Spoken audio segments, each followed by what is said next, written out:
Hello, and welcome to Spirit Quest 2023, where once again I have created a panic room for our guests' enjoyment.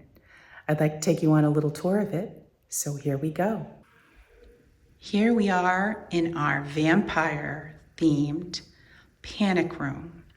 So as we enter the room, our adventurers will see a box here with an envelope sticking out at the edge of it. This is a message from Van Helsing, who has been taken captive by Dracula, and our participants have 1 hour to follow all the clues and get out of the room. So here, after they read their first clue in the envelope, we will be moving over to our cemetery. As we come to the cemetery, we need to be looking for some kind of clue to figure out how to get us to our next station. And if you look closely at the cemetery sign, you will see there's a spider hanging down. Well, behind the spider is a little roll of paper. So we will take the roll of paper and it will unfold to give us our next clue. So the next clue will be over here in the corner with our skeleton, who has a fishing pole of all things. And if the explorers have followed the clues correctly in the last place, the cemetery, they will have to use the pole to go fishing in this box, because hidden in this box is a key. I can't tell you what the key goes to yet, but you'll find out soon. After they get the key from the box, they won't really be sure what to do with it. So we just have to follow along to the next clue, which is attached to the key. So our clue says to look for a jar of sticks. Where in this room would we find a jar of sticks? Oh my goodness, look up there on the mantle. There's a whole lot of bottles and lanterns, and there must be something up here that might be a jar of sticks. Aha! This looks like some sticks right here. Aha! So we will need to take the jar off the shelf and put them together to form this picture on the jar. When you put them together, they will spell out a message, which will bring us to the next clue, and we will have to look for a balloon. Maybe a balloon might be near some of these creepy dolls. I don't know. Let's see. Aha, look, here's a balloon. So along with the jar of sticks, there's also a safety pin taped to the back of the sticks, which we will use to pop that balloon. Inside the balloon is our next clue. So they will have to unfold the little note, which brings us to the next room. Following the instructions on our note, we will move into the next room. We're looking for a message in a bottle. Well, here's a pirate. And oh my goodness, he might have a message in a bottle. And there it is. But look, the bottle can't be opened unless you have some scissors to cut the little wire around the bottle. Where might we find scissors? Oh, look. Our skeleton is holding them between his teeth, but if you'll notice, there's a lock on them. Oh my goodness, I think we got a key in our fishing box.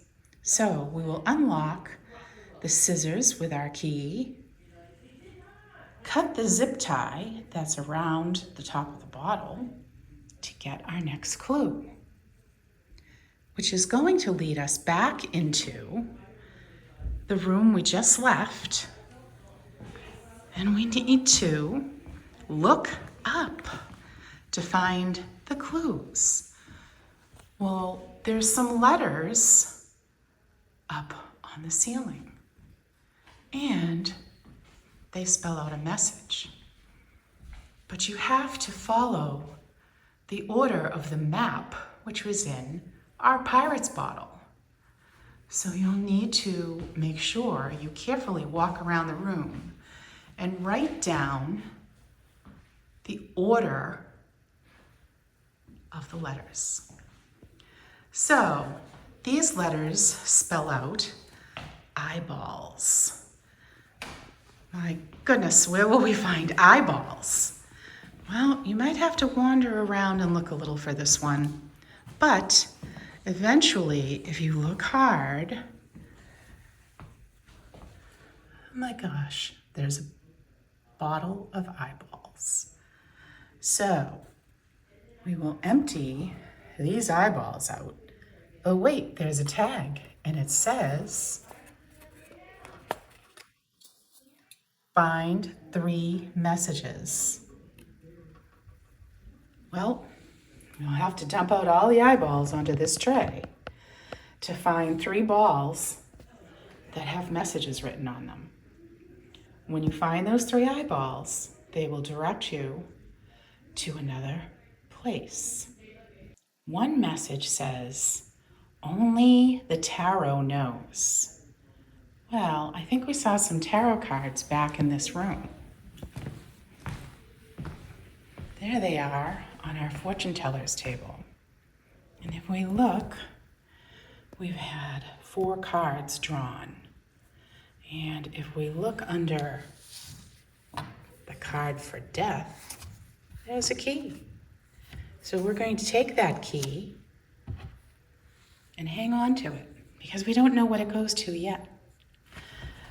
So another clue